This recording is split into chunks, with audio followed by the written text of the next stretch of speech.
Hvad så der, YouTube? Så er jeg så tilbage igen.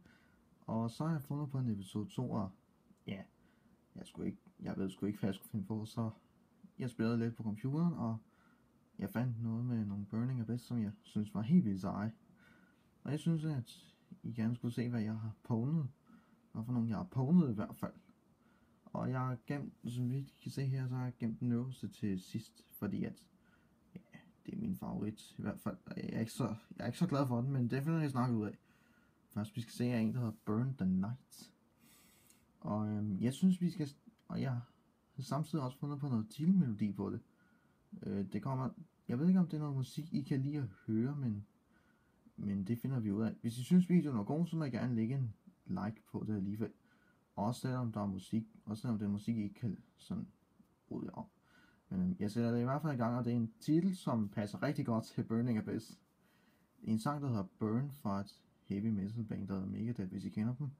Eller hvis I kender Metallica, så så siger I bare til eller noget på en kommentar. Eller så vil jeg gerne have nogle subscribers faktisk. Jeg har ikke fået en eneste, siden jeg lavede de to. Eller siden episode 1 i hvert fald.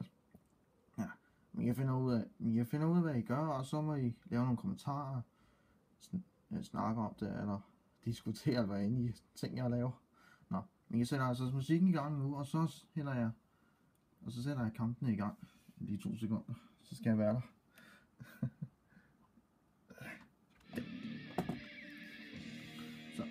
Så sætter vi den første i gang, Burn the Night.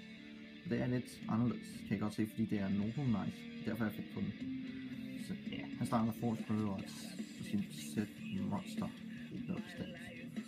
Og Galaxy Circle passer også godt til Burning Abyss, når det hedder med Dante selvfølgelig. Så minder vi nogle 3 kort, og det er så heldigt, at I vil grab 2 gange. Og så kommer vi sgu med en Ghost Streak, som er lige det bedste til angreb. Og dobbelt direkte angreb. Det er perfekt, men Mirror Force og Skarm i Kirkegaard. Det bliver sgu ikke bedre. Han har sgu ikke været så heldig med Normalize, siden de er pisseirriterende. Men vi har fjernet det, for jeg finder jo ikke, hvad det var. Så melder jeg 3, holder en tourguide og slutter ham helt af, fordi gutterne i Urban Burning Abyss er klar. Altså vi kan høre på titlen, ja, Burn. Det passer meget godt, når det hedder Burning Abyss, som brænder på. Så det var krigerne, der blev brændt ned til asken. Den næste, hvad sker der? Det gik igen, mand. Den her hedder så Heroes Defeat. Jeg kan forklare hvorfor. Eller jeg kan i hvert fald vise det til sidst. Han starter selvfølgelig. Det er derfor jeg lige skifter rundt, fordi de starter. Og nogle gange så gør jeg ikke. Men så vi kan se, at han heller ikke så heldig med omkring kort. Men hans Smash Chain gjorde lige noget andet. Og det skulle, den Dark Law skulle jeg fjerne i en fart, ellers har jeg slet ikke tænkt. Så godt jeg har Mirror Force, han ikke har en skid at gøre ved det. Synes jeg er bare sjovt. Men jeg synes han spillede en tur med ikke at bruge Bobbleman eller noget. Og så ligger en Machine klar til næste år. Så det er lige der, det sker noget. Jeg påkalder det bare Wuchi. Jeg påkalder det bare Gabriel. Steve. Undskyld, jeg glemmer ikke. Det er så lige her, han giver op faktisk. For så hans ekstra dæk besidder altså ikke lige noget af det stærkeste faktisk. Godt hvad han har en Mask Hero, der er stærk nok til at klare min Dragon, men han gav op, fordi han kunne godt se, at han var ikke helt klar på Burning Abyss alligevel. Det kan også være lige meget. Korsagen er jeg, hvad han kommer. Og så... Og The Machines in Aaron Free. Det bliver spændende. For jeg kommer til at brænde de her maskiner, i hvert fald på højt niveau. De kommer til at være overheatet, som man kalder det. Han bruger opstarker op, så jeg tager en kroner for 1000 point. Circles, yeah. Jeg var slet ikke klar over, at han brugte det der kort overhovedet. Jeg var godt klar over det, fordi så han godt have en Chimera Tech Force. Dante, ja, det skifter over alting. Med Rubik og Carbach. Med flere, med Rockstar og Dante, yeah. Jeg var så tæt på at vinde. Men lige nu, så går det helt anderledes. Cyber Dragon, Soldier, New Soldier, Core, Cyber Magica, PowerPoint.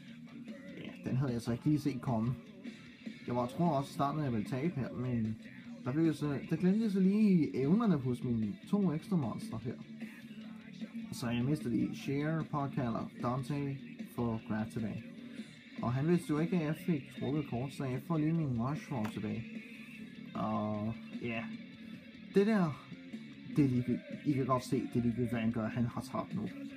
Altså, det er ligegyldigt. Jeg gjorde bare et eller andet først. Hvis jeg skal være helt ærlig. Det er Carla, jeg tager en ny, og ja, så der er ikke noget at sige her. Abash kommer, og Rockstar. Og det er lige der, jeg kom til at lige trykke en fejl, for jeg glemte, at det var også for et Kierkegaard-effekt. Undskyld. Men det kunne også for lige meget, eller tabt min 900 point, så længe jeg mit 1000 angreb. Der var ikke noget at gøre.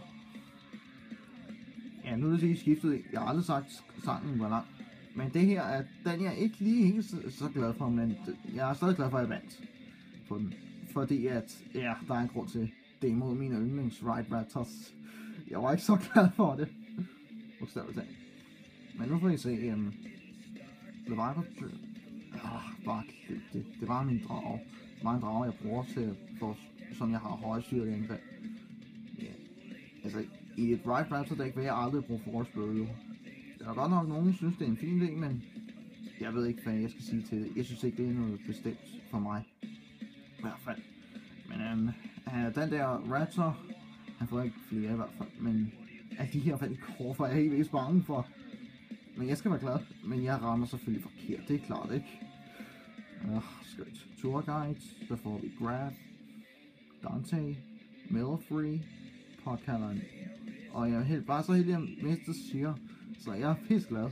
Så får jeg samtidig Counter og påkalder Ghost Creek, og destruerer hans vente kort samtidig, den der sådan, men det er så kort foran til, så hans Raptor dukker op, men den ryger ikke til hånden, så svær. Men til gengæld har jeg 2 angreb, og jeg er så glad for, at Crosscar Virus vil komme tilbage.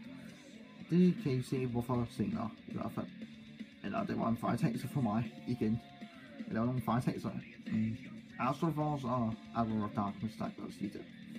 Ring of Destruction er også glad for at komme tilbage, den er også cool. Deres nye effekter, der er nogle af dem, jeg kan også så godt lide. Ja, han får så lige 2 vanlige sidelinjer, det er ikke godt. Samtidig Ring of Destruction og endnu Rank Up Magic Kort. Jeg var ikke klar over hans vandekort der, og jeg rammer forkert igen.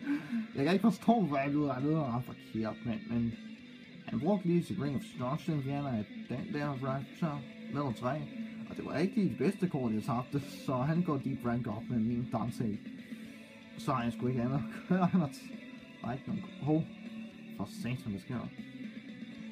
Ja, han træk så igen og fik sin Bottom Strap på fingeren, så jeg var godt klar over, i det her tidspunkt skulle jeg bruge Crosscar Virus, men jeg ventede på, at han ville angribe.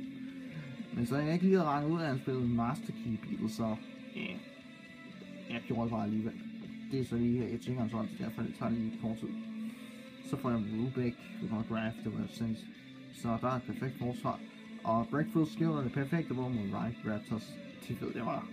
For det første, Share kommer tilbage med Dante, Ranked Up Magic, kommer Constellar, Return, Scorn, Banish, Blackluster. Ja, Blackluster passer helt vildt perfekt til der. Ja, kan I se nu. Nu har jeg fuldstændig ownet ham fuldstændig. Og lige der så giver han selvfølgelig op, og det kan jeg godt forstå. Altså, når lige snart Vanishing Lanes evne er blokeret, så er der ikke noget at gøre der. Men jeg synes, det var en imponerende replays her. For jeg har pålet den fuldstændig.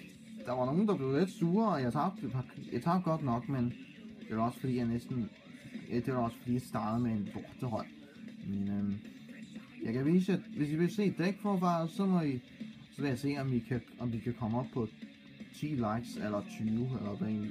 Altså hvis vi kan komme op på 10 likes inden for 3 dage, eller noget, fordi jeg får ikke så mange, jeg har ikke fået en eneste like. Jeg har kun fået en synes dårlig om den første episode, mand. Forstår jeg ikke. Okay. Men hvis vi kan komme op på 10 likes inden for 3 dage, så vil jeg gerne vise, at jeg er dækket som en ekstra nummer 2. Og hvis vi kommer op på 20, så viser jeg det uanset for. Men tak for det, og vi ses senere.